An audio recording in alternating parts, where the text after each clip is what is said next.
આદરણીય મુખ્યમંત્રી શ્રી ભૂપેન્દ્રભાઈ પટેલના અધ્યક્ષસ્થાને આજે સ્ટેટ ઇમરજન્સી સેન્ટર પર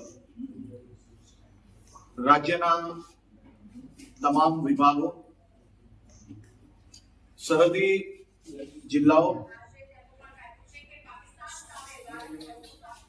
સેનાના અધિકારી, બીએસએફના અધિકારી, કોસ્ટગાર્ડ, નેવી, એરફોર્સના સૌ અધિકારીઓ જોડે એક મહત્વની સંકલન બેઠકનું આયોજન કરવામાં આવ્યું હતું. આદરણીય મુખ્યમંત્રીશ્રીએ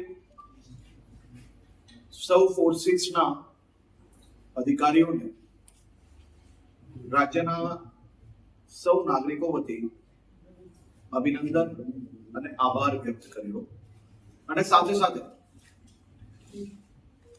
આ તંગદિલીની પરિસ્થિતિમાં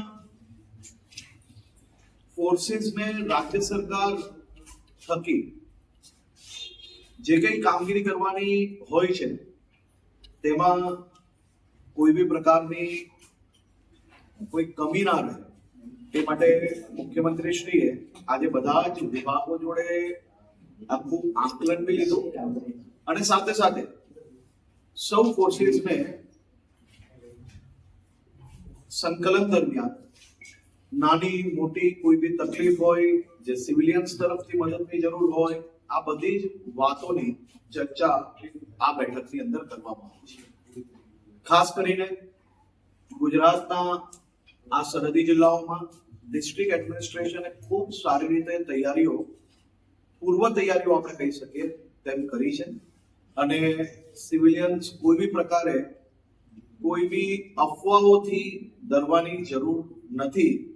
સંપૂર્ણ સાચી માહિતીઓ એ ડિસ્ટ્રિક્ટ એડમિનિસ્ટ્રેશન દ્વારા સમય અંતરે સૌ લોકોને જરૂર લાગશે ત્યારે પહેલેથી જ જણાવવામાં આવશે. આપ સૌને માત્ર એટલી વિનંતી છે કે ડિસ્ટ્રિક્ટ એડમિનિસ્ટ્રેશન દ્વારા કોઈ બી માહિતી આપવામાં આવે તેને સંપૂર્ણપણે પાલન કરવું. આભાર.